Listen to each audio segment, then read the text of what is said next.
Shower لالا نے مجھے خود وہاں بلایا تھا، یہ اب جھوٹ کہہ رہے ہیں، وہ اپنی ماں سے بولی تھی جب ماں نے اگلے لمحے اس کے منہ پر تھپڑ مارا تھا، جبکہ شاویر دان بھیجتے کھڑا تھا۔ وہ اس کی منگ تھی، پر آج ہوئے واقعے کے بعد وہ اپنی خاندان کی روایت کو توڑتا اس منگنی کو ختم کر رہا تھا، کیونکہ وہ ایک نائٹ کلب میں ایک لڑکی کے ساتھ کمرے میں پکڑی گئی تھی، پر وہ انجان تھا کہ شاہویر کے خاص دوست نے شاہویر کے فون سے ہی اسے کال کر کے شاہویر کی آواز میں بات کرتے کلب لایا تھا۔ آپ بہت گھٹیا ہیں شاویر لالا، وہ چلائی تھی جب اس کا باپ جھاڑا تھا اور نکاح خواہ کو بلایا تھا اور اس بے گناہ معصوم کا نکاح اپنے اس ملازم سے کر دیا تھا جو 2 ماہ پہلے حادثے میں معذور ہوا تھا۔ میری گاڑی کی چابیاں کہاں ہیں؟ الماس، شاہویر نے ڈرائنگ روم کا دروازہ اتنی زور سے کھولا تھا کہ وہ دیوار سے جا ٹکرایا۔ اس کے چہرے پر پیشانی بے ابری غصے کی رگیں اس کی غیظ و غضب کا پتہ دے رہی تھیں۔ مجھے کیا پتہ شاویر لالا، میں کوئی آپ کی چابیاں لے کر گھومتی ہوں؟ الماس نے صوفے پر بیٹھتے ہوئے بڑے معصومانہ انداز میں گردن گھمائی۔ اس کے چہرے پر ایک دل فریب اور شرارتی مسکراہٹ ناچ رہی تھی جس نے شاہویر کے تن بدن میں آگ لگا کر آگ کو مزید ہوا دی تھی۔ وہ اپنے دوپٹے کے کونے کو انگلی پر لپیٹتے ہوئے دادی اماں کے پیچھے ذرا اور سرک گئی جو وہیں تسبیح پڑھ رہی تھی۔ اس کی بڑی بڑی چمکدار آنکھوں میں چھپا الہڑ پن صاف بتا رہا تھا کہ یہ کارستانی اسی کی ہے۔ مجھ سے جھوٹ مت بولو، پورے گھر میں تمہارے علاوہ کسی کی اتنی جرت نہیں ہے کہ میری چیزوں کو ہاتھ بھی لگائے، شاہویر نے دبی دبی آواز میں کہا اور چند بھاری قدم اٹھاتا وہ بالکل اس کے سامنے آ کھڑا ہوا۔ اس کا 6 فٹ کثرتی وجود اور اس پر یہ سیاہ سوٹ، وہ اس وقت ایک غسیلا مرد لگ رہا تھا جو کسی بھی وقت پھٹ سکتا تھا۔ اس کی گہری بھوری آنکھیں الماس کے چہرے پر ٹکی ہوئی تھی جہاں اب شرارت کے ساتھ ساتھ تھوڑا سا ڈر بھی رینگنے لگا تھا۔ ارے بس کرو شاویر، کیوں صبح صبح میری بچی کے پیچھے پڑ گئے ہو؟ کوئی اور کام نہیں ہے تمہیں؟ دادی اماں نے اینک کے اوپر سے شاہویر کو گھورا اور الماس کی پیٹھ تھپتھپائی جس سے الماس کو گویا ساتھی مل گیا تھا۔ اس نے دادی کے پیچھے سے منہ نکال کر شاہویر کو چڑھایا۔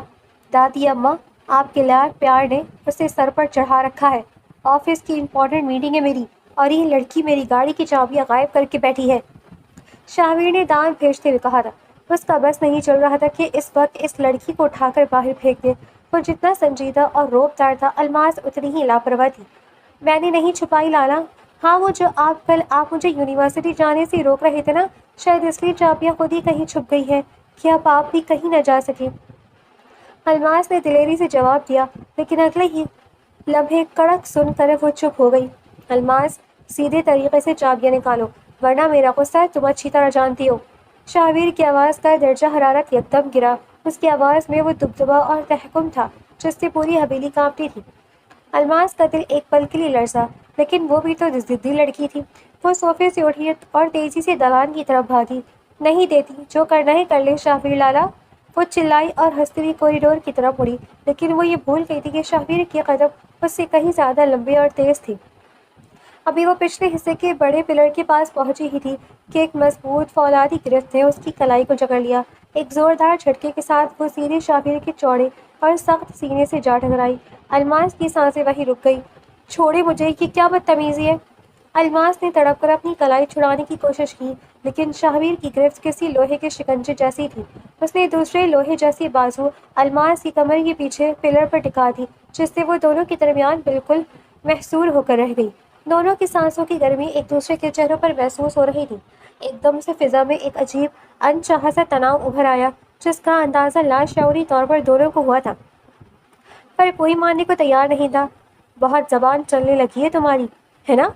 شاہویر نے اپنا چہرہ اس کے جھکے ہوئے چہرے کے قریب لاتے ہوئے انتہائی مدھم لیکن کاٹدار لہجے میں کہا۔ اس کی گرم سانسیں الماس کی گالوں کو چھو رہی تھیں جس سے الماس کے کانوں کی لوئیں سرخ ہونے لگی تھیں۔ اس کا معصوم اور الہڑ دل پہلی بار اتنے قریب سے کسی مرد کی ہیبت اور مردانگی کو محسوس کر کے بری طرح دھڑکنے لگا تھا۔ میں نے کہا نا چھوڑے مجھے شاہویر لالا، الماس نے اپنی نظریں چراتے ہوئے دبی آواز میں کہا۔ اس کی آواز میں اب وہ چلبلا پن نہیں تھا بلکہ ایک سچا معصوم سا خوف اور سہم جانے کا احساس تھا جو شاہویر کی قربت نے پیدا کر دیا تھا۔ مجھے لالا مت کہا کرو، کتنی بار سمجھایا ہے تمہیں؟ شاہویر کے چہرے پر ایک دم غصے کا شدید رنگ ابھرا۔ اس نے اس کی کلائی پر اپنی گرفت کو مزید تھیکا کر دیا۔ اس کی مردانہ ادا کو آگ لگ جاتی تھی جب وہ لڑکی جو اس کی منگیتر تھی بچپن کی عادت کے تحت اسے سب کے سامنے لالا پکارتی تھی، اس کے دل میں الماس کے لیے محبت تو نہیں تھی، لیکن وہ اسے اپنی جاگیر، اپنی ملکیت سمجھتا تھا، اور اس ملکیت پر کسی اور کا سایہ تو دور خود الماس کی یہ بے رخی بھی اسے ہضم نہیں ہوتی تھی۔ کیوں نہ کہوں، آپ ہیں ہی ایسے اکڑ، ضدی اور جابر، ہر وقت مجھ پر حکم چلاتے ہیں، میری ہر چیز پر پابندی لگاتے ہیں۔ الماس نے ہمت جمع کی اور اپنی بڑی بڑی آنکھیں اس کی آنکھوں میں ڈال دیں۔ اس کی معصومیت میں بھی ایک پھیکا پن تھا جو شاہویر کی ایگو کو سیدھا چیلنج کرتا تھا۔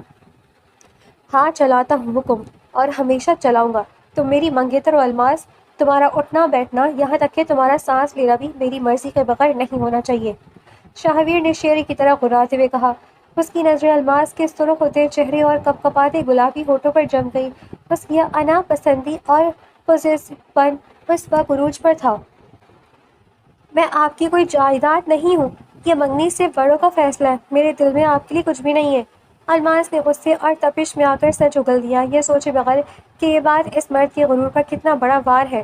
شاہویر کی آنکھیں ایک دم سکڑی، اس کے چہرے کے تاثرات اتنے سخت ہو گئے جیسے وہ پتھر ہو۔ اس نے الماس کی کلائی کو اس حد تک دبا دیا کہ الماس کے منہ سے ایک ہلکی سی سسکی نکل گئی۔ دل میں کچھ ہو یا نہ ہو، اس سے مجھے کوئی فرق نہیں پڑتا، لیکن تم صرف اور صرف میری ہو، اور میری چیز پر کسی دوسرے کی نظر تو کیا، تمہاری اپنی مرضی بھی نہیں چل سکتی۔ اب سیدھے طریقے سے بتاؤ، چابیاں کہاں ہیں؟ اس کی آواز میں اب ایک حاکمانہ سردی تھی جو الماس کے اندر تک سرایت کر گئی۔ الماس نے تڑپ کر اپنی جان چھڑانے کی آخری کوشش کی، اور جب دیکھا کہ وہ نہیں چھوڑے گا تو اس نے اپنی بائیں جیب کی طرف اشارہ کیا۔ آپ کے کوٹ کی اندرونی جیب میں رکھی ہے، میں نے صبح ہی وہاں رکھ دی تھی جب آپ ناشتہ کر رہے تھے، الماس نے جل کر کہا۔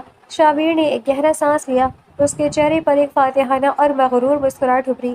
اس نے آہستہ سے اس کی کلائی کو چھوڑا، لیکن دور ہونے سے پہلے وہ اس کے بالکل کان کے قریب جھکا۔ آئندہ مجھ سے یہ کھیل کھیلنے کی کوشش بھی مت کرنا، ورنہ سزا بہت سخت ہوگی۔ وہ پیچھے ہٹا، اپنے کوٹ کو درست کیا اور اپنے مخصوص روبدار انداز میں پلٹ کر دالان کی طرف بڑھ گیا، جہاں اس کی بوٹوں کی تھاپ پورے دالان میں گونج رہی تھی۔ الماس وہیں پلر سے ٹیک لگائے کھڑی تھی، اس کے دل میں شاہویر کے لیے کوئی جذبات نہیں تھے، وہ اسے صرف ایک جابر کزن سمجھتی تھی جو اس کی آزادی کا سب سے بڑا دشمن تھا۔ لیکن اس وقت جو خوف اور لاشعوری تپش اس نے محسوس کی تھی، اس نے اسے اندر سے ہلا کر رکھ دیا تھا۔ اس نے غصے سے پیر زمین پر مارا اور اپنے کمرے کی طرف بھاگ گئی۔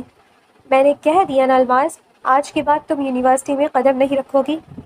اگلے دن شاہویر کی کڑکدار اور فیصلہ کن آواز لاؤنج میں اس طرح گونجی جیسے کسی بادشاہ نے کوئی حتمی شاہی فرمان جاری کر دیا ہو۔ وہ لاؤنج کے وسط میں کھڑا اپنی کلائی پر گھڑی باندھ رہا تھا، لیکن اس کی باز جیسی نظریں سامنے کھڑی الماس پر ٹکی ہوئی تھی، جو گلے میں یونیورسٹی کا اسکارف ڈالے ہاتھوں میں کتابیں پکڑے ساکت کھڑی تھی۔ آپ ہوتے کون ہیں مجھے روکنے والے؟ بابا نے مجھے اجازت دے دی ہے، آپ کو کوئی حق نہیں پہنچتا کہ میری پڑھائی کے بیچ میں آئیں، الماس نے دب کر کہا۔ اس کی بڑی بڑی آنکھوں میں غصے کے آنسو تیرنے لگے تھے۔ وہ صبح سے اتنے شوق سے تیار ہوئی تھی، اور آخری وقت شاہویز نے سامنے آ کر سارا راستہ روک لیا تھا۔ حق کی بات مجھ سے مت کرو الماس، میں تمہارا منگیتر ہوں اور اس گھر کا ولی عہد ہوں۔ تمہاری یہ بے باکی اور لڑکوں کی طرح ہر وقت باہر گھومنا اب مزید برداشت نہیں کیا جائے گا۔ جب تک تم اپنے مزاج میں سنجیدگی نہیں لاتی، تمہارا گھر سے نکلنا بند ہے۔ شاہویر نے اپنی گھڑی درست کرتے ہوئے انتہائی سرد اور حاکمانہ لہجے میں کہا۔ اس کا یہ انداز الماس کے تن بدن میں آگ لگا گیا تھا۔ وہ اسے اپنی جاگیر سمجھتا تھا، ایک ایسی ملکیت جس پر اس کا حکم آخری پتھر کی لکیر تھا۔ امی، دادی اماں، دیکھیں نا لالا کیا کہہ رہی ہیں، میں کیا کوئی قیدی ہوں اس گھر میں؟ الماس روتے ہوئے کچن کی طرف بھاگے، جہاں اس کی ماں اور دادی اماں ناشتے کے برتن سنبھال رہی تھیں۔ وہ ان کے پیچھے چھپ کر اپنی مظلومیت کا روپ دہاڑنے لگی، لیکن اس گھر کی روایت کچھ اور ہی تھی۔ الماس، شاہویر اگر کچھ کہہ رہے تو تمہاری بھلائی کے لیے ہی کہہ رہا ہوگا، وہ تمہارا منگیتر ہے، اس کا پورا حق ہے تم پر۔ اس کی ماں نے الٹا اسی کو جھڑک دیا، جبکہ دادی اماں نے بھی تسبیح پڑھتے ہوئے سر ہلایا۔ مائیں ہمیشہ اپنی بیٹیوں کی ہی طرفداری کرتی ہیں۔ الماس نے پیر پٹخا اور ذلیل نظروں سے شاہویر کو دیکھا، جو اب ایک مغرور اور فاتحانہ مسکراہٹ کے ساتھ لاؤنج سے باہر نکل رہا تھا۔ اس کی بوٹوں کی تھاپ الماس کے دل پر ہتھوڑے کی طرح لگ رہی تھی۔ وہ بھاگتی ہوئی اپنے کمرے میں آئی اور زور سے دروازہ بند کر کے بیڈ پر گر گئی۔ اس کا معصوم دل اس وقت شاہویر کے لیے شدید نفرت اور غصے سے بھرا ہوا تھا۔ جابر کہیں گے، کاش کوئی ایسا معجزہ ہو جائے کہ ان کا یہ غرور خاک میں مل جائے۔ وہ اکیلی کمرے میں بیٹھی کرتی رہی اور گھٹنوں شامر سے بدلہ لینے کے منصوبے بناتی رہی۔ دوپہر کا وقت ہو چکا تھا اور پوری حویلی میں ایک گہرا سکوت طاری تھا۔ اچانک بیڈ پر رکھا اس کا فون زور سے وائبریٹ ہوا اور اس کی اسکرین پر ایک نام چمکا جس نے الماس کے ہوش اڑا دیے۔ اسکرین پر بڑے بڑے حروف میں لکھا تھا، شاہویر۔ الماس کا دل ایک پل کے لیے جیسے دھڑکنا بھول گیا۔ شاہویر نے کبھی اسے خود فون نہیں کیا تھا، وہ جب بھی بات کرتا تھا آمنے سامنے آ کر حکم چلاتا تھا۔ اس نے گھبراتے ہوئے ہاتھوں سے فون اٹھایا اور کان سے لگایا۔ ہیلو الماس، خاموشی سے میری بات سنو اور بیچ میں مت بولنا۔ فون کی دوسری طرف سے آنے والی آواز ہو بہو شاہویر کی تھی، وہی کڑک، وہی روب اور وہی تلخ لہجہ۔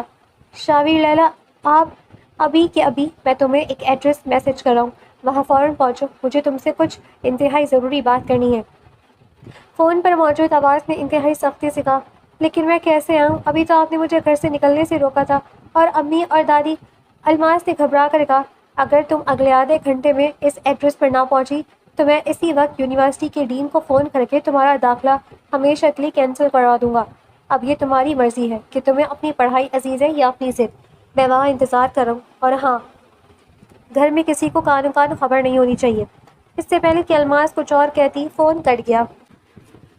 اگلے ہی سیکنڈ اس کے فون پر ایک لوکیشن کا میسج آیا۔ الماس کا پورا جسم خوف اور غصے کے مارے کانپنے لگا۔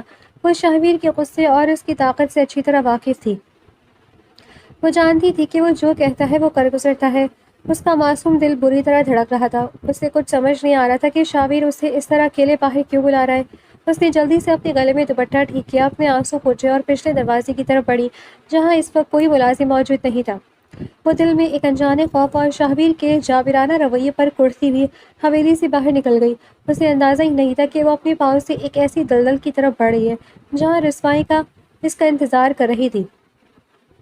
وہ گاڑی جس نے الماس کو اس کی منزل پر اتارا تھا ایک زوردار جھٹکے کے ساتھ آگے بڑھ گئی، لیکن الماس کے قدم وہیں زمین میں دھنس کر رہ گئے۔ اس کے سامنے شہر کا ایک معروف کلب تھا جس کی اونچی عمارت پر لگی رنگ برنگی لائٹس رات کے اندھیرے میں عجیب وحشت ناک طریقے سے چمک رہی تھی۔ اندر سے آنے والی تیز کان پھاڑ دینے والی موسیقی کی تھاپ باہر تک محسوس ہو رہی تھی۔ الماس نے اپنے گلے میں لپٹے ریشمی دوپٹے کو مزید مضبوطی سے جکڑا۔ اس کا معصوم اور الہڑ دل اس ماحول کو دیکھ کر بری طرح لرزنے لگا تھا۔ شاہویر لالا نے مجھے یہاں کیوں بلایا؟ وہ تو خود اتنی قدامت پسند ہے، پھر وہ اس جگہ کیا کر رہی ہیں؟ اس نے اپنے کانپتے ہوئے ہونٹوں کو بھیجا۔ اس کا ذہن خوف کے مارے سن ہو رہا تھا، لیکن شاہویر کی وہ دھمکی کہ اگر تم نہ آئی تو تمہارا داخلہ ہمیشہ کے لیے کینسل کروا دوں گا، اس کے پیروں کی زنجیر بن چکی تھی۔ وہ ایک گہرا سانس لے کر بوجھل اور کانپتے قدموں سے کلب کے بھاری شیشے کے دروازے کی طرف بڑھی۔ جیسے ہی وہ اندر داخل ہوئی، تیز لائٹس کی چمک اور سگریٹ کے دھوئیں نے اس کا دم گھونٹ دیا۔ ہر طرف لڑکیاں اور لڑکیاں تیز موسیقی کی دھن پر جھوم رہے تھے۔ الماس نے گھبرا کر اپنی آنکھیں بند کر لی۔ وہ اس ماحول کے لیے بالکل اجنبی تھی۔ کیا آپ کا نام الماس ہے؟ اچانک ایک اجنبی لڑکا اس کے سامنے آ کر کھڑا ہوا۔ اس کے چہرے پر ایک عجیب مکرانہ مسکراہٹ تھی جسے الماس اپنی گھبراہٹ میں بھاپ نہ سکی۔ جی شاہویر کہاں ہے؟ انہوں نے مجھے یہاں بلایا تھا۔ الماس نے اپنی لرزتی ہوئی آواز کو سنبھالنے کی کوشش کرتے ہوئے کہا، جی شاہویر بھائی اندر VIP روم نمبر 4 میں ہے، آپ کا انتظار کر رہے ہیں۔ انہوں نے کہا ہے کہ آپ کو سیدھا اندر پہنچا دیا جائے، آئے میرے ساتھ۔ لڑکے نے ایک طرف اشارہ کیا اور آگے بڑھ گیا۔ الماس کے پاس اس کے پیچھے چلنے کے علاوہ کوئی چارہ نہیں تھا۔ وہ ایک طویل کوریڈور سے گزرتے ہوئے ایک دروازے کے سامنے پہنچے جس پر روم 4 لکھا تھا۔ اندر جائیے، وہ بس آتے ہی ہوں گے۔ لڑکے نے دروازہ کھولا تو اندر نیم اندھیرا تھا۔ الماس جیسے ہی اس کمرے کے اندر داخل ہوئی، اس کے پیچھے ایک زوردار آواز آئی، کھٹ۔ دروازہ بند ہو چکا تھا اور باہر سے لاک لگنے کی ایک واضح آواز آئی۔ الماس کا دل ہلک میں آ گیا۔ اس نے لپک کر ہینڈل کو گھمایا لیکن وہ لاک تھا۔ دروازہ کھولو، یہ کیا مذاق ہے؟ شاہویر لالا آپ باہر ہیں، دروازہ کھولیں۔ وہ دیوانہ وار دروازہ پیٹنے لگی تھی۔ اس کی معصومیت اسے اب بھی یہ سوچنے پر مجبور کر رہی تھی کہ شاہویر نے اسے یہاں بلایا ہے اور شاید اس کے آنے سے پہلے کوئی اور اسے یہاں پھنسانے کی کوشش کر رہا ہے۔ وہ اس سچائی سے بالکل بے خبر تھی کہ شاہویر کے ایک مخلص نما مکار دوست نے اسے برباد کرنے کے لیے یہ پورا جال بنا تھا، اور وہ لڑکا جو اسے اندر لایا تھا اسی کا موہرا تھا۔ اسی وقت کلب کے مرکزی ہال میں شاہویر اپنے کچھ اہم بزنس کلائنٹس کے ساتھ ایک صوفے پر بیٹھا ہوا تھا۔ وہ وہاں ایک انتہائی ضروری ڈیل کے سلسلے میں آیا تھا، لیکن اس کا موڈ اب بھی صبح والے واقعے کی وجہ سے شدید خراب تھا۔ اچانک اس کا وہی قریب دوست بھاگتا ہوا اس کے پاس آیا۔ اس کے چہرے پر جھوٹی گھبراہٹ اور مکر صاف آیا تھی۔ شاویر غضب ہو گیا، یار میں نے ابھی تمہاری منگیتر الماس کو دیکھا ہے، وہ کسی لڑکی کے ساتھ اندر کوریڈور کے روم نمبر 4 میں گئی ہے۔ کیا بکواس کر رہے ہو تم؟ شاویر ایک دم صوفے سے اٹھ کھڑا ہوا۔ اس کی آواز میں وہ دبدبا اور غیظ و غضب تھا کہ آس پاس کے لوگ مڑ کر دیکھنے لگے۔ اس کی گہری بھوری آنکھیں ایک دم خونخوار ہو گئی۔ میں سچ کہہ رہا ہوں شاویر، مجھے خود یقین نہیں آ رہا، لیکن وہ الماس ہی تھی، تم خود جا کر دیکھ لو۔ دوست نے جلدی پر تیل چھوڑکا۔ شاویر کی مردانہ انا، اس کا خاندانی غرور اور اس کا بے پناہ پوزیسو پن ایک دم جاگ اٹھا۔ اس کے ذہن میں الماس کا وہ جملہ گونجا، میرے دل میں آپ کے لیے کچھ بھی نہیں ہے۔ اگر یہ سچ ہے تو میں اس لڑکی کو زندہ نہیں چھوڑوں گا۔ شاویر دان پھینچتے ہوئے بھپرے ہوئے شیر کی طرح کوریڈور کی طرف لپکا۔ اس کے بھاری قدموں کی تھاپ سے زمین لرز رہی تھی۔ وہ سیدھا روم نمبر 4 کے سامنے پہنچا اور اس نے اپنے پورے وجود کی طاقت سے دروازہ لات مارا۔ دھڑام! دروازے کا لاک ٹوٹ گیا اور وہ کھلتا چلا گیا۔ اندر نیم اندھیرے میں الماس خوف سے دیوار کے ساتھ لگی کھڑی تھی، جبکہ وہ دوسرا لڑکا جو اپنے پھنسانے کے لیے وہاں کھڑا تھا شاویر کو دیکھ کر خوف سے کانپنے لگا اور ایک طرف کو بھاگا۔ شاویر کی نظر جیسے ہی الماس پر پڑی، اس کے تن بدن میں آگ لگ گئی۔ آگ نے پورے وجود کو جھلسا دیا۔ سامنے الماس کھڑی تھی، اس کے بال بکھرے ہوئے تھے، اس کا دوپٹہ ایک سائڈ پر گرا ہوا تھا اور آنکھوں میں آنسو تھے۔ شاویر کو لگا کہ اس کی غلط کا سر عام جنازہ نکال گیا ہے۔ کلب کے باقی لڑکے اور لڑکیاں بھی شور سن کر کوریڈور میں جمع ہو چکے تھے اور تماشائی بنے دیکھ رہے تھے۔ شاویر لالا، خدا کی قسم میں بے قصور ہوں، آپ نے مجھے… الماس روتے ہوئے اس کی طرف بڑھی، لیکن شاویر کے چہرے پر اس وقت رحم کا ایک بھی تاثر نہیں تھا۔ اس کی ایگو نے اسے اندھا کر دیا تھا۔ خاموش! ایک لفظ بھی اپنے منہ سے مت نکالنا! شاویر بھپرے ہوئے شیر کی طرح چلایا۔ اس نے ایک زوردار جھٹکے سے الماس کا نازک ہاتھ اپنی مضبوط فولادی گرفت میں لیا اور اسے سب کے سامنے کوریڈور اور پورے کلب کے ہال سے گھسیٹتا ہوا باہر کی طرف لے جانے لگا۔ کلب کے لوگوں کی سرگوشیاں اور ہنسی شاویر کے کانوں میں پگھلے ہوئے سیسے کی طرح اتر رہی تھی۔ اس کی حاکمیت، اس کا غرور، سب خاک میں مل کچا تھا، اور اس سب کا ذمہ دار وہ اس معصوم لڑکی کو سمجھ رہا تھا۔ کچھ دیر بعد حویلی کا مرکزی ہال اس وقت کسی عدالت کا منظر پیش کر رہا تھا، جہاں مجرم کٹہرے میں کھڑا تھا۔ شاویر نے الماس کا ہاتھ اتنے زور سے جھٹکا کہ وہ فرش پر گرتے گرتے بچی۔ اس کا دوپٹہ اب بھی کندھے سے ڈھلکا ہوا تھا اور چہرے پر اڑے رنگ اس کی بے گناہی اور خوف کا ماتم کر رہے تھے۔ گھر والوں کے پوچھنے پر اس نے سب اگل دیا تھا۔ شاویر لالا نے مجھے خود وہاں بلایا تھا، یہ اب جھوٹ کہہ رہی ہیں۔ الماس نے اپنے لرزتے ہوئے ہاتھوں کو جوڑ کر روتے ہوئے اپنی ماں کی طرف دیکھا۔ اس کی آواز میں سچی معصومیت اور دہائی تھی، لیکن اگلے ہی لمحے فضا میں ایک تیکھی اور سنسناسی ہوئی آواز گونجی۔ سالیہ بیگم کا بھاری ہاتھ پوری قوت سے الماس کے معصوم گال پر پڑا تھا۔ الماس کا سر ایک طرف کو گھوما اور وہ فرش پر بیٹھتی چلی گئی۔ اس کا گال پل بھر میں سرخ ہو گیا تھا اور آنکھوں سے آنسوؤں کا سیلاب بہہ نکلا۔ بند کرو اپنی یہ بکواس، اپنی بد چلینی کا الزام اب تم شاویر پر لگاؤ گی۔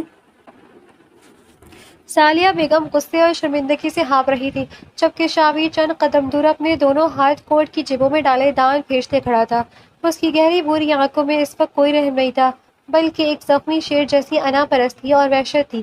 وہ تماشائی بنے پورے کلب کے سامنے اپنی توہین کروا آیا تھا، اور اس کا غرور اب اس لڑکی کو معاف کرنے کی موڈ میں بالکل نہیں تھا۔ یہ لڑکی ہمارے خاندان کی روایت پر سب سے بڑا داغ ہے۔ میں آج اسی وقت سب بڑوں کے سامنے اس سے اپنی منگنی ختم کر رہا ہوں۔ میرا اس سے اب کوئی تعلق نہیں۔ شاویر نے اپنی برف جیسی سرد اور کاردار آواز میں فیصلہ سنایا۔ اس کا لہجہ اتنا حاکمانہ اور آخری تھا کہ دادی اماں نے بھی افسوس سے اپنے سر کو جھکا لیا۔ خاندانی روایت کو توڑنا شاویر جیسے انا پرست مرد کے لیے بہت بڑی بات تھی، لیکن اس نے یہ طوق اپنے گلے سے اتار پھینکا تھا۔ آپ بہت گھٹیا ہیں شاویر لالا، آپ نے خود مجھے فون کر کے… الماس فرش پر بیٹھی تڑپ کر چلائی تھی جب لاؤنج کے دوسرے کونے سے اس کے باپ میں دھاڑنے کی آواز آئی۔ خاموش ہو جاؤ الماس، ورنہ میں تمہارا گلا گھونٹ دوں گا۔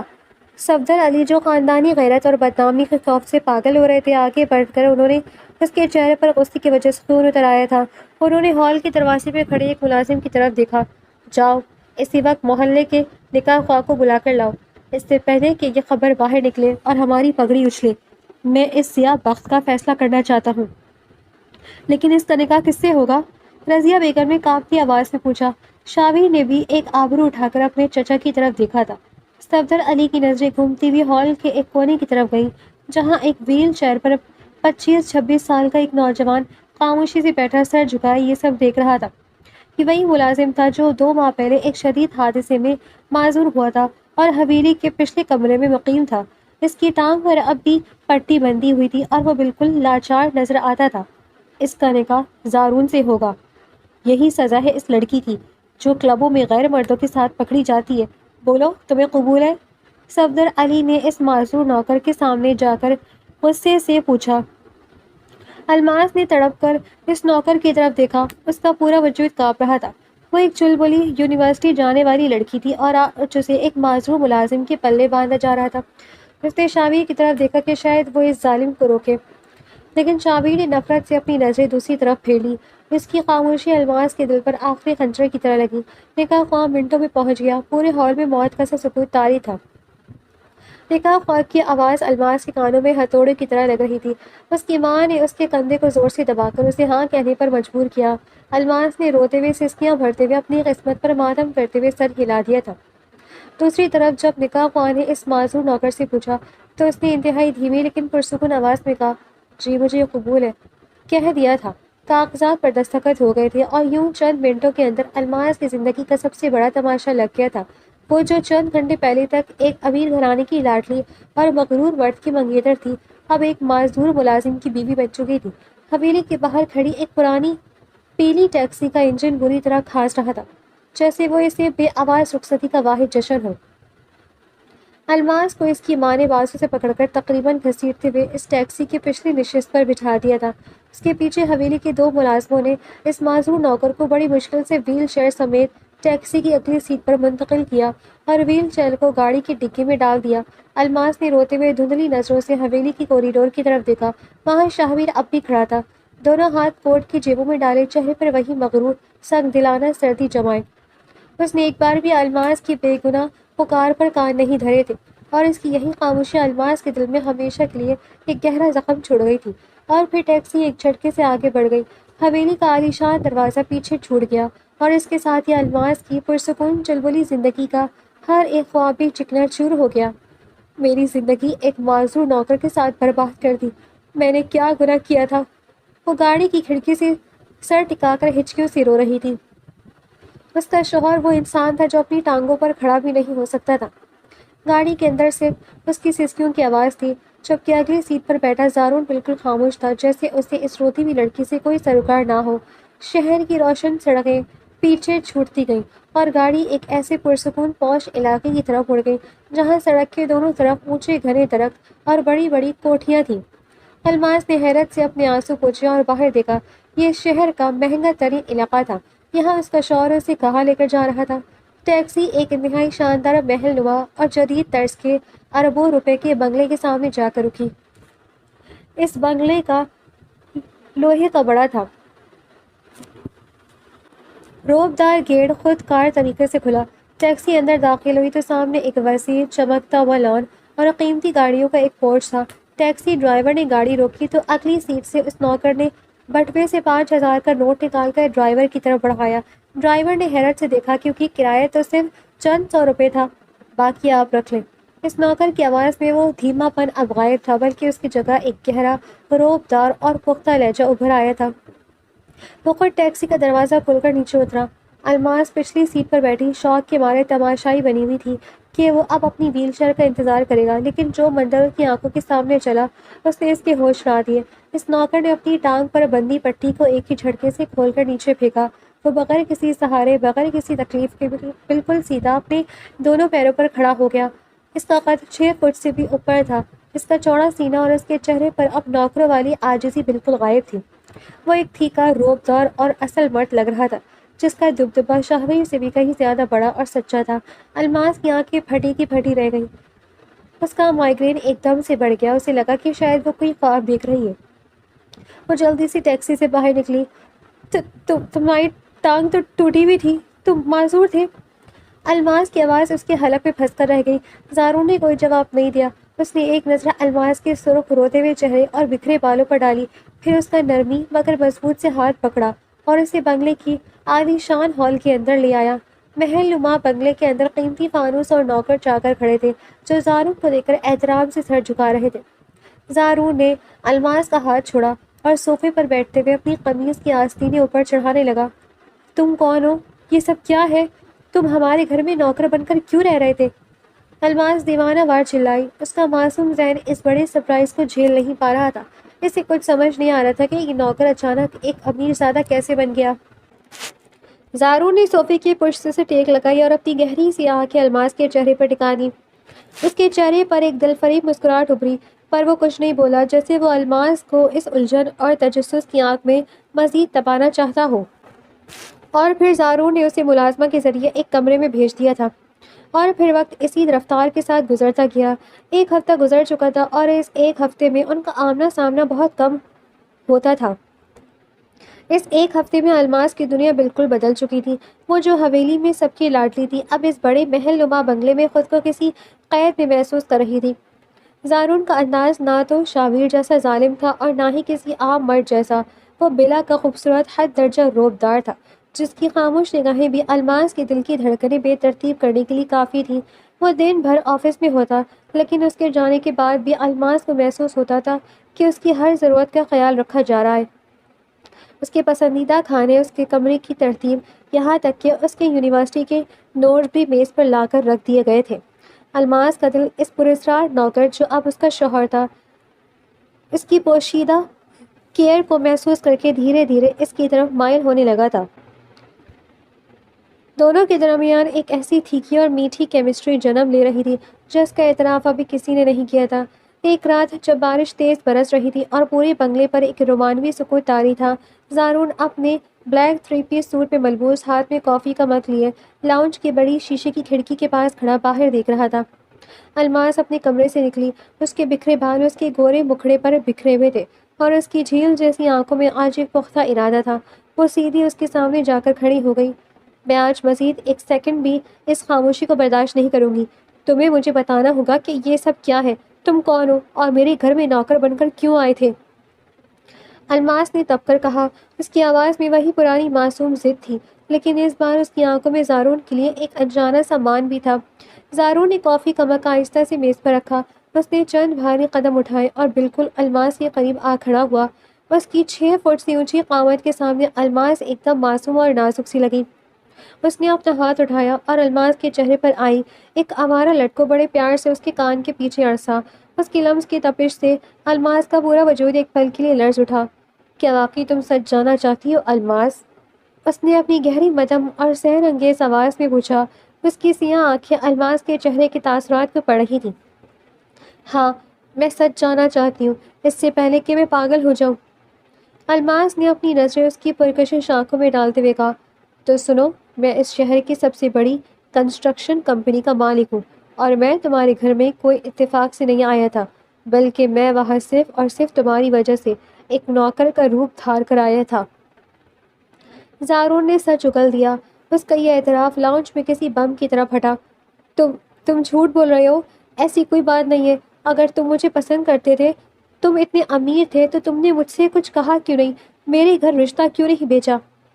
الماس حیرت اور شوق کے مارے 2 قدم پیچھے ہٹی۔ اس کا دل بری طرح دھڑک رہا تھا اور چہرے پر سچی حیرانی تھی۔ میں کیسے کہتا الماس؟ زارون نے ایک گہرا سانس لیا۔ اس کے چہرے پر ایک تھیکا پن ابھرا۔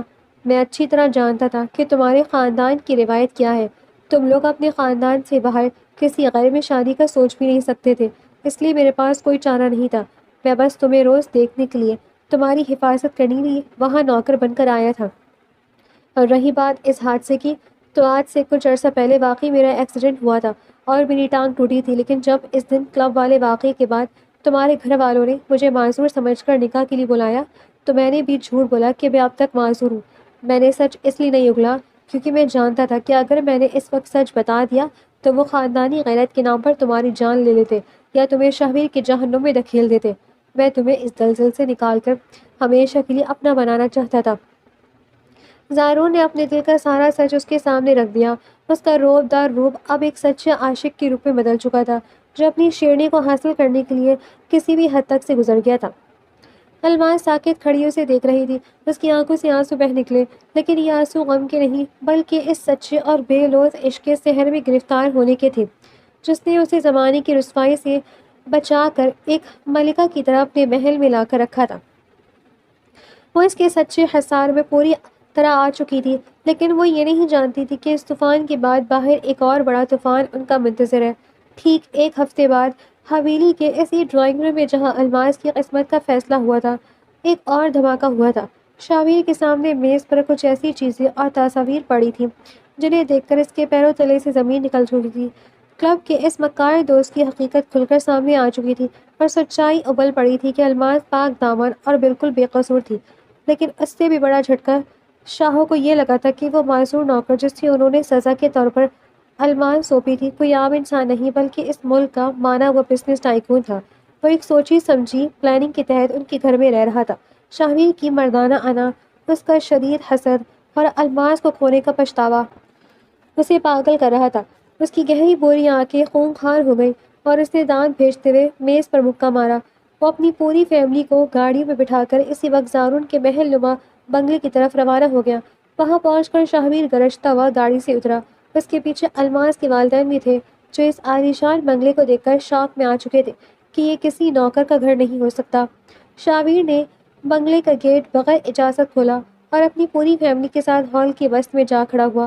الماس، باہر نکلو! شاہویر کی گرجدار آواز پورے ہال میں گونجی۔ سیڑھیوں سے الماس آہستہ آہستہ نیچے اتری۔ اس کا روپ اب بالکل بدل چکا تھا۔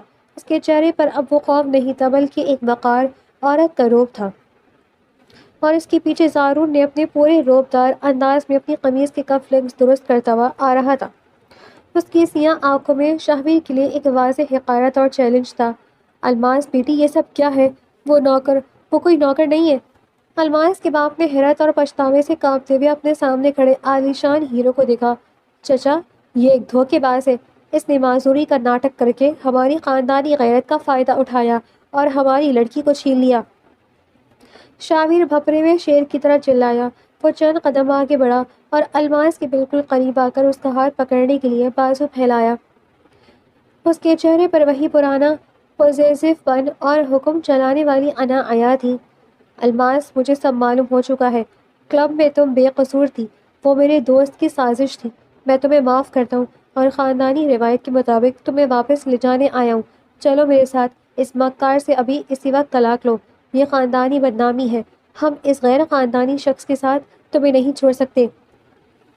شاہویر نے شدید دباؤ ڈالتے ہوئے حکم دیا، جبکہ الماس کی ماں اور باپ نے بھی سر ہلا کر شاہویر کی تائید کی۔ ہاں الماس، چلو ہمارے ساتھ، یہ شادی ایک دھوکہ تھی، اس سے طلاق لو۔ پورے ہال میں طلاق کا دباؤ ایک گہرے طوفان کی طرح ابھر آیا تھا، اور شاہویر کو یقین تھا کہ الماس ہمیشہ کی طرح اس کے خوف سے اس کے پیچھے چل پڑے گی۔ پورے ہال میں شاہویر کی آواز گونج کر دبی تو ایک دم ہولناک خاموشی چھا گئی۔ شاہویر کا پورا وجود اس یقین سے لبالب تھا کہ الماس ہمیشہ کی طرح اس کے روب کے آگے گھٹنے ٹیک دے گی اور طلاق کا کاغذ اس مکار نوکر کے منہ پر مار کر اس کے ساتھ حویلی لوٹ جائے گی۔ زارون چند قدم دور کھڑا، اپنے مضبوط ہاتھ سینے پر باندھے، بالکل پرسکون لیکن گہری نظروں سے اپنی شیرنی کو دیکھ رہا تھا، جیسے وہ آج اس کا امتحان لینا چاہتا ہو۔ میں نے کہا نا الماس، چلو میرے ساتھ، ہاتھ پکڑو میرا۔ شاہویر نے اپنی انا کے زوم میں ایک بار پھر حکم چلایا، اور جیسے ہی اس کا ہاتھ الماس کی کلائی کو چھونے لگا، الماس نے بجلی کی سی تیزی سے اپنا ہاتھ پیچھے جھٹک دیا۔ جھٹکا! اپنا یہ ہاتھ پیچھے ہی رکھیں شاہویر لالا۔ الماس کی آواز میں وہ چلبلا پن یا خوف اب بالکل نہیں تھا، بلکہ ایک تیکھی اور کانٹدار سردی تھی جس نے شاہویر کے چہرے پر تھپڑ کی طرح وار کیا۔ شاہویر کا ہاتھ فضا میں معلق رہ گیا اور اس کی گہری بھوری آنکھیں شاک کے مارے پھیل گئیں۔ الماس، یہ تم کیا کہہ رہی ہو؟ یہ شاہویر ہے، تمہارا کزن، تمہارا منگیتر۔ اس نے تمہیں معاف کر دیا ہے، اور یہ نوکر دھوکے باز ہے۔ چلو ہمارے ساتھ اور طلاق لو اس سے۔ الماس کی ماں نے آگے بڑھ کر اس کا بازو ہٹانا چاہا، لیکن الماس اپنی جگہ سے ایک انچ بھی نہ ہلی۔ اس نے اپنی بڑی بڑی چمکدار آنکھیں شاہویر اور اپنے باپ کے چہرے پر ٹکا دیں۔ میں کوئی جائیداد یا کوئی کھلونے والی گڑیا نہیں ہوں جسے جب چاہا کلب میں بدنام کر کے منہ پر تھپڑ مارا، منگنی توڑی اور سزا کے طور پر کسی کے بھی پلے باندھ دیا، اور جب دل چاہا تو معافی کا توق گلے میں ڈال کر دوبارہ اپنی ملکیت جتانے آ گئے۔ الماس نے گرجتے ہوئے کہا۔ اس کی معصومیت اب ایک پختہ اور مخلص مرد کے عشق کی ڈھال بن چکی تھی۔ الماس، اپنی حد میں رہو، تم اس غیر خاندانی نوکر کے لیے اپنے خاندان کو ٹھکرا رہی ہو؟ صفدر علی نے غصے سے دھارنا چاہا۔ یہ نوکر نہیں ہے بابا، یہ میرے شوہر ہیں۔ انہوں نے اس وقت میری عزت اور میری جان بچائی جب میرا اپنا خاندان، میری اپنی ماں اور میرا وہ منگیتر جو مجھ پر اپنی ملکیت جتاتا تھا، میری بے گناہی پر تھپڑ مار رہے تھے۔ انہوں نے میری بدنامی کو اپنے گلے کا ہار بنایا۔ میں طلاق نہیں لوں گی، میں ان کے ساتھ خوش ہوں اور ہمیشہ ان کے ساتھ ہی رہوں گی۔ الماس کا یہ انکار پورے ہال میں کسی ایٹم بم کی طرح پھٹا۔ شاویر کے پیروں تلے سے جیسے زمین ہی نکل گئی تھی۔ اس کی مردانہ انا، اس کا غرور اس وقت بری طرح ٹوٹ کر پاش پاش ہو چکا تھا۔ جس لڑکی کو وہ اپنی جاگیر سمجھتا تھا، اس نے سب کے سامنے اسے مسترد کر کے ایک دوسرے مرد کو چن لیا تھا۔ سب نے شرمندگی اور پچھتاوے سے اپنے سر جھکا لیے۔ وہ جان چکے تھے کہ انہوں نے اپنی ہی بیٹی کے ساتھ کتنا بڑا ظلم کیا تھا، لیکن اب چڑیا کھیت جگ چکی تھی۔ زارون کا عالیشان محل گواہ تھا کہ الماس اب کسی نوکر کی نہیں بلکہ ایک بادشاہ کی ملکہ بن چکی تھی۔ اب آپ سب یہاں سے جا سکتے ہیں، میری بیوی نے اپنا فیصلہ سنا دیا ہے۔ زارون نے چند قدم آگے بڑھا کر اپنی گہری اور روب دار آواز میں کہا۔ اس نے انتہائی تھیکے اور فاتحانہ انداز میں شاہویر کی آنکھوں میں آنکھیں ڈالی اور پھر آگے بڑھ کر الماس کو بڑی مضبوطی سے اپنے مضبوط بازوؤں کے حصار میں لے لیا۔ شاہویر کو یوں لگا جیسے اس کے وجود کو کسی نے زندہ جلا دیا ہو۔ الماس کا پختہ ارادہ اور زارون کا دبدبا دیکھ کر پوری فیملی مصلحت پسندی اور شدید شرمندگی کے ساتھ خاموشی سے پلٹ گئی اور ایک ایک کر کے بنگلے سے باہر نکل گئی، سوائے شاہویر کے جو وہیں کھڑا حسد، پچھتاوے اور غصے کی آگ میں جل رہا تھا۔ لیکن اب وہ کچھ نہیں کر سکتا تھا۔ پھر وہ بھی ہانپتا ہوا باہر کی طرف بھاگ گیا۔ بنگلے کا بڑا اور بھاری دروازہ ایک بار پھر بند ہو گیا، لیکن اس بار اس بندش میں کوئی خوف نہیں تھا بلکہ ایک سکون تھا۔ زارون نے الماس کے چہرے کو اپنے دونوں ہاتھوں کے پیالے میں لیا اور اس کی پیشانی پر محبت کا ایک لمبا اور گہرا لمس ثبت کیا۔ الماس نے مسکرا کر اپنی آنکھیں بند کر لی اور اپنا سر اس کے چوڑے مضبوط سینے پر ٹکا دیا۔ ان کا یہ سفر مکر اور فریب کے رستے سے شروع ہوا تھا، لیکن اس کا انجام ایک سچے لازوال عشق پر ہوا تھا۔ رات کو شاہویر اپنے عالیشان کمرے کی بالکنی میں کھڑا پاگلوں کی طرح ایک کے بعد ایک سگریٹ پھونک رہا تھا۔ رات کے اس پہر ٹھنڈی ہوا بھی اس کے تن بدن میں لگی آگ کو بجھانے میں ناکام تھی۔ اس نے غصے سے اپنے بالوں کو دونوں ہاتھوں سے جھنجھوڑا اور سگریٹ کا فلٹر انگلیوں سے مسل کر نیچے پھینک دیا۔ وہ میری منگیتر تھی، میری جاگیر تھی۔ وہ ایک معمولی نوکر کے ساتھ رہ کر مجھے نیچا کیسے دکھا سکتی ہے؟ اس نے دان بھیجتے ہوئے کہا۔ محبت تو اسے پہلی بھی نہیں تھی، لیکن اس کا احساس برتری اور خاندانی انا اس وقت بری طرح زخمی تھی۔ وہ اسے مکر کہہ رہا تھا، دھوکہ کہہ رہا تھا، لیکن حقیقت یہ تھی کہ وہ الماس کی مخالفت اور زارون کی کامیابی کو ہضم نہیں کر پا رہا تھا۔ اس کے دل میں انتقام کی ایک ہولناک آگ بھڑک رہی تھی اور اسی جنون میں اس نے ایک خطرناک پلان تیار کیا۔ اگلے ہی دن جب اسے معلوم ہوا کہ زارون ایک اہم بزنس میٹنگ کے سلسلے میں شہر سے باہر گیا ہوا ہے اور گھر پر صرف ملازمین ہیں، شاہویر نے موقع پاتے ہی زارون کے بنگلے پر دھاوا بول دیا۔ وہ ملازمین کو دھکیلتا ہوا سیدھا لاؤنج کے اندر داخل ہو گیا۔ الماس صوفے پر بیٹھی کتاب پڑھی تھی جب شاہویر کو اچانک اپنے سامنے دیکھ کر وہ اچھل پڑی۔ اس کا چہرہ خوف اور حیرت سے سفید پڑ گیا۔ شاہویر لالا، آپ کی ہمت کیسے ہوئی یہاں آنے کی؟ الماس نے صوفے سے اٹھتے ہوئے دب کر کہا۔ اس کی آواز میں اب وہ پرانی معصومیت نہیں بلکہ ایک شادی شدہ عورت کا روب تھا۔ الماس، بکواس بند کرو اور میرے ساتھ چلو۔ میں تمہیں اس دھوکے باز کے پاس ایک پل بھی نہیں رہنے دوں گا، وہ تمہارے لائق نہیں۔ شاہویر نے آگے بڑھ کر اس کا راستہ روکا۔ آپ پاگل ہو گئے ہیں، خدا کے لیے یہاں سے چلے جائیں۔ زارون کسی بھی وقت آتے ہوں گے، اگر انہوں نے آپ کو یہاں دیکھ لیا تو انجام بہت برا ہوگا۔ میں اپنے شوہر سے محبت کرتی ہوں اور میں ان کے ساتھ خوش ہوں۔ الماس نے روتے ہوئے منت کرتے ہوئے کہا۔ وہ زارون کے غصے اور اس کے رعب سے اچھی طرح واقف تھی اور نہیں چاہتی تھی کہ کوئی نیا تماشا کھڑا ہو۔ میں نہیں جاؤں گا، تم میری ہو الماس، شاویر نے دیوانہ وار چلایا، اور اگلے ہی سیکنڈ آگے بڑھ کر اس نے الماس کی نازک کلائی کو اپنی مضبوط گرفت میں لے لیا۔ وہ اسے زبردستی گھسیٹتا ہوا باہر لانے کی کوشش کرنے لگا۔ چھوڑے مجھے شاویر لالا، خدا کا واسطے چھوڑے مجھے۔ الماس تڑپ اٹھی، اس کی آنکھوں سے آنسو بہنے لگے۔ وہ اپنے پورے وجود کی طاقت کو خود سے پیچھے کھینچ رہی تھی، لیکن شاویر کا جنون اسے اندھا کر چکا تھا۔ ہاتھ چھوڑو اس کا شاویر! اچانک ہال کے صدر دروازے پر ایک ایسی گرجدار آواز گونجی جس نے فضا کے درجہ حرارت کو یکدم منجمد کر دیا۔ زارون کوریڈور میں کھڑا، اس کی سیاہ آنکھیں اس وقت کسی بھوکے شیر کی طرح چمک رہی تھی۔ وہ وقت سے پہلے واپس آ چکا تھا۔ زارون نے چند بھاری اور تیز قدم اٹھائے اور ایک ہی جھٹکے سے شاویر کا ہاتھ الماس کی کلائی سے الگ کر کے الماس کو اپنے چوڑے اور مضبوط سینے کے پیچھے چھپا لیا۔ تمہاری جرت کیسے ہوئی میرے گھر میں گھس کر میری بیوی پر ہاتھ ڈالنے کی؟ زارون نے بھپرے ہوئے شیر کی طرح غراتے ہوئے شاویر کا گریبان جکڑ لیا۔ اس کی مردانہ انا اور اپنی محبت کی حفاظت کا جذبہ اس وقت عروج پر تھا۔ یہ میری منگیتر تھی زارون، تم نے دھوکے سے اسے مجھ سے چھینا ہے۔ شاویر نے بھی زارون کا گریبان پکڑتے ہوئے برابر کا جواب دیا اور دونوں کے درمیان ایک ہولناک لڑائی شروع ہو گئی تھی۔ دونوں ایک دوسرے کے خون کے پیاسے ہو رہے تھے۔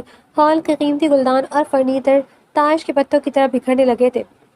الماس ایک کونے میں کھڑی رو رہی تھی اور زارون کو روکنے کی کوشش کر رہی تھی۔ زارون، خدا کے لیے چھوڑیں اسے، یہ پاگل ہو چکا ہے۔ زارون نے اپنے پورے وجود کی طاقت سمو کر ایک زوردار مکہ شاویر کے منہ پر مارا، جس سے شاویر لڑکھڑاتا وہ صوفے پر جا گرا۔ اس کے ہونٹ سے خون بہنے لگا۔ زارون اس کے اوپر چڑھا اور اس کی گردن کو دبوچتے ہوئے انتہائی سرد اور تیکھے لہجے میں بولا، یہ گھر میرا ہے اور اب سے بڑھ کر الماس اب میری بیوی ہے۔ تمہاری اوقات نہیں ہے کہ تم میرے حصان میں قدم بھی رکھ سکو۔ اگر اپنی جان پیاری ہے تو اسی وقت یہاں سے دفع ہو جاؤ، ورنہ میں تمہیں اس لائق بھی نہیں چھوڑوں گا کہ تم اپنے پیروں پر چل سکو۔ شاویر نے ہانپتے ہوئے زارون کو دیکھا۔ اس نے ارد گرد دیکھا، یہ گھر زارون کا تھا، یہاں کے ملازمین زارون کے تھے، اور الماس کی آنکھوں میں اپنے لیے صرف نفرت اور زارون کے لیے محبت اور فکر دیکھ کر آخرکار اس کی انا کا آخری برج بھی زمین بوس ہو گیا تھا۔ اسے جانا ہی پڑا، کیونکہ وہ جانتا تھا کہ وہ زارون کی سلطنت میں کھڑا تھا جہاں اس کا کوئی زور نہیں چل سکتا تھا۔ وہ اپنے ہونٹ سے خون پوچھتا ہوا ذلت اور شکست کا طوق گلے میں ڈالے ہمیشہ کے لیے وہاں سے نکل گیا۔ بنگلے کا گیٹ ایک بار پھر بند ہو گیا۔ لاؤنج میں اب صرف زارون کے ہانپنے کی آواز تھی۔ الماس روتی ہوئی آگے بڑھی اور اس نے اپنے دونوں کانپتے ہوئے ہاتھ زارون کے چوڑے سینے پر رکھ دیے۔ زارون نے ایک گہرا سانس لیا، اپنے غصے کو قابو کیا اور نرمی سے الماس کو اپنے بازوؤں کے مضبوط اور گرم حصار میں سمیٹ لیا۔ الماس نے اس کے مضبوط کاندھے پر اپنا سر رکھا اور اس کی ہچکیاں بن گئی۔ زارون، میں نے کبھی نہیں سوچا تھا کہ میری زندگی میں اتنا بڑا طوفان آئے گا، میری عزت پر داغ لگے گا اور میرا اپنا خاندان مجھے یوں چھوڑ دے گا، لیکن اب مجھے یہ سب قبول ہے، مجھے یہ گھر، یہ زندگی، اور آپ دل و جان سے قبول ہیں۔ اس نے زارون کی قمیص کو اپنی انگلیوں میں جکڑتے ہوئے روتے ہوئے اعتراف کیا۔ اس کی آواز میں اب کوئی ملال نہیں تھا، بلکہ ایک گہرا مان اور سکون تھا۔ زارون نے مسکرا کر اس کے بکھرے بالوں کو چوما اور اسے خود سے ذرا دور کر کے اس کے گالوں پر بہتے آنسوؤں کا اپنی انگوٹھی سے صاف کیا۔ اس کی سیاہ آنکھوں میں اب صرف اور صرف اپنی ملکہ کے لیے بے انتہا محبت اور پرواہ تھی۔ طوفان ختم ہو چکا ہے میری جان، اب اس حصار میں تمہیں کوئی چھو بھی نہیں سکتا۔ زارون نے دھیمی اور سحر انگیز آواز میں کہا، جس پر الماس کے چہرے پر ایک شرمیلی اور خوبصورت مسکراہٹ ابھر آئی۔